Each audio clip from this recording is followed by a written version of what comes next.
Yogendra Yadav, BJP will say, मेरे पास मोदी है, मेरे पास according to Salman So's money है, media है, तुम्हारे पास क्या है?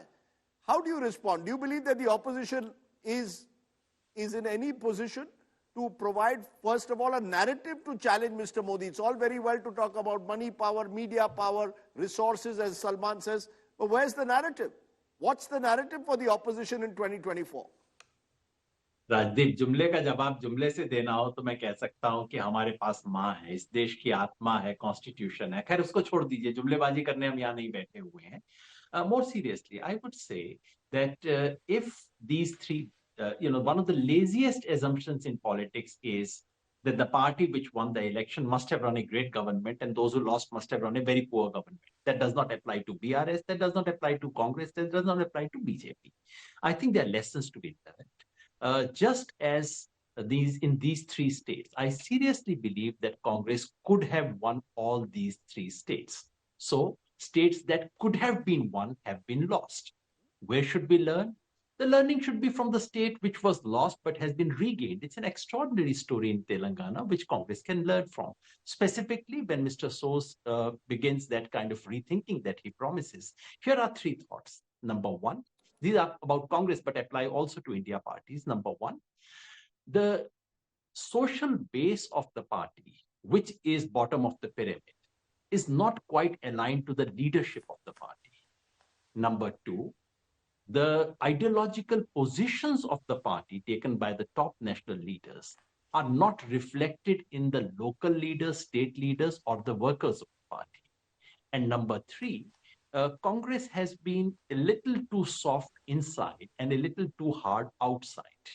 It probably needs to reverse it, namely to be harsh inside to MLAs who don't deserve to get another ticket, and maybe a little more open outside to other allies. So when they all how meet is on this the likely, Yogendra ji, to impact the BJP? Like you've spoken largely about how this impacts the opposition.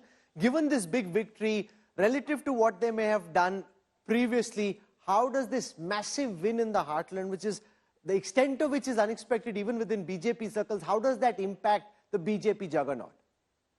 Rahul, I must say one thing and put it almost on record that the extent of victory honestly defies any explanation. I've been in this business for 30 years and have tried to offer explanations for all kinds of strange elections, for all kinds of unanticipated, counterintuitive results.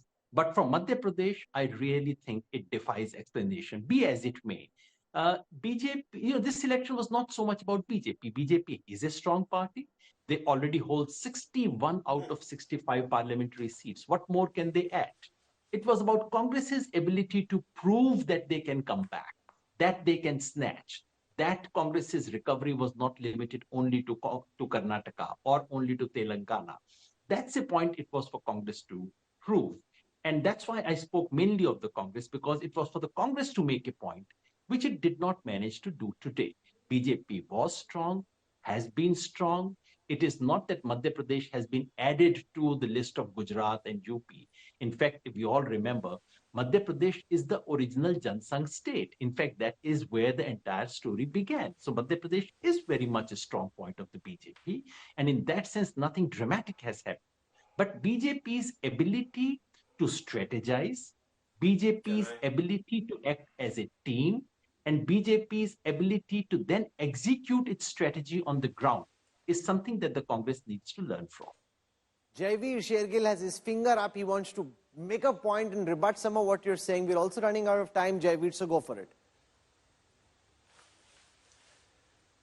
Short point, Rahul. Firstly, the point is hearing my dear friend Salman. And but Yogendra ji said in मेरे हमारे साथ माँ है.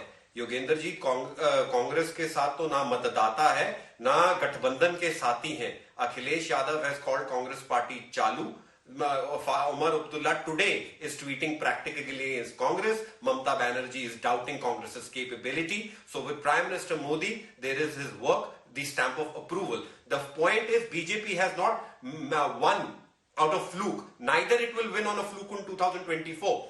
The people of India have given a stamp of approval on Prime Minister's politics of building toilets, expressways, airports, defense exports, and rejected Congress politics of abusing the nation on foreign soil, on praising China, on appeasement of politics of negativity. I heard my friend Salman say, vote share बढ़ गया. मैंने भी ये बहुत dialogue दिए हैं. 43%, 41%. The problem is Congress and especially Mr. Rahul Gandhi has got addicted to kite flying and seeing stars in broad daylight. That is the problem. Today, Prime Minister has given a clear message that it is going to be a hat-trick because the blood and sweat of our Karyakarta transforms into victory. When a friend turns foe, it stings the most. Jaiveer saying Rahul Gandhi is flying kites and he speaks from personal experience. Well, Rahul, I won't really go after Jaiveer. I mean, that's not why we are here. But I just want to remind our viewers that, I know people are saying that this is, Madhya Pradesh is going to be another Gujarat and all that. But, just a few years back, BJP almost lost Gujarat. BJP lost Madhya Pradesh. BJP lost Chhattisgarh. BJP lost Rajasthan. So it's not as if this is a fait accompli now that the BJP is now going to totally wipe out the Congress and the India Alliance in this upcoming election. Anything is possible. So if you could defeat them,